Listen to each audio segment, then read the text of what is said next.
ইরানকে ঘিরে বাড়তে থাকা উত্তেজনার প্রভাবে যুক্তরাষ্ট্রের জ্বালানির দাম বেড়ে যাওয়ায় অনেক চালক এখন বৈদ্যুতিক গাড়ির দিকে ঝুঁকছেন। এই সুযোগে নতুন অফার দিয়েছে টেসলা।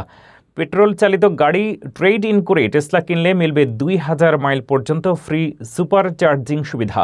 তবে বিশেষজ্ঞরা বলছেন, শুধুমাত্র এই অফারের জন্য গাড়ি বদলানোর সিদ্ধান্ত নেওয়ার আগে হিসেব করে দেখা জরুরি। ইরানকে ঘিরে চলমান সংঘাতের প্রভাবে যুক্তরাষ্ট্রে হঠাৎ করেই বেড়ে গেছে জ্বালানির দাম। এর ফলে অনেক আমেরিকান গাড়ি চালক এখন পেট্রোল চালিত গাড়ির বিকল্প হিসেবে হাইব্রিড ও বৈদ্যুতিক গাড়ির দিকে ঝুঁকছেন। এমন পরিস্থিতিতে নতুন এক আকর্ষণীয় অফার ঘোষণা করেছে বৈদ্যুতিক গাড়ি নির্মাতা প্রতিষ্ঠান টেসলা। সম্প্রতি সামাজিক যোগাযোগ মাধ্যমে এক ঘোষণায় টেসলা জানিয়েছে, যারা তাদের পেট্রোল চালিত গাড়ি ট্রেড ইন করে টেসলা কিনবেন তারা পাবেন 2000 মাইল পর্যন্ত ফ্রি সুপার চার্জিং সুবিধা।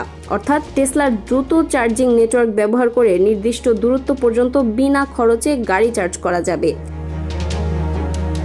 বিশ্লেষকদের মতে এই অফারটি বিশেষ করে তাদের জন্য আকর্ষণীয় হতে পারে যারা আগে থেকেই বৈদ্যুতিক গাড়ি কেনার কথা ভাবছিলেন। পরিসংখ্যান বলছে, যুক্তরাষ্ট্রে একজন গড় চালক বছরে প্রায় 12,000 মাইল গাড়ি চালান। সেই হিসেবে 2000 মাইল ফ্রি চার্জিং সুবিধা প্রায় 2 মাসের গাড়ি চালানোর সমান। উদাহরণ হিসেবে টেসলা মডেল 3 গাড়ির মাসিক চার্জিং খরচ গড়ে প্রায় $84। সেই হিসেবে 2 মাসের চার্জিং সুবিধার আর্থিক মূল্য দাঁড়ায় প্রায় $169। তবে বিশেষজ্ঞরা বলছেন, শুধুমাত্র এই অফারের জন্য গাড়ি বদলানোর সিদ্ধান্ত নেওয়া খুব লাভজনক নাও হতে পারে। অনেক ক্ষেত্রে নিজের পুরানো গাড়ি আলাদাভাবে বিক্রি করলে আরও বেশি অর্থ পাওয়া সম্ভব। অন্যদিকে যুক্তরাষ্ট্রের কিছু অঙ্গরাজ্যে জ্বালানির দাম রেকর্ড উচ্চতায় পৌঁছেছে। যেমন ক্যালিফোর্নিয়াতে প্রতি গ্যালন পেট্রোলের দাম $5-এরও বেশি। ফলে জ্বালানি খরচ থেকে বাঁচতে অনেক চালক এখন বৈদ্যুতিক গাড়ির দিকে ঝুঁকছেন।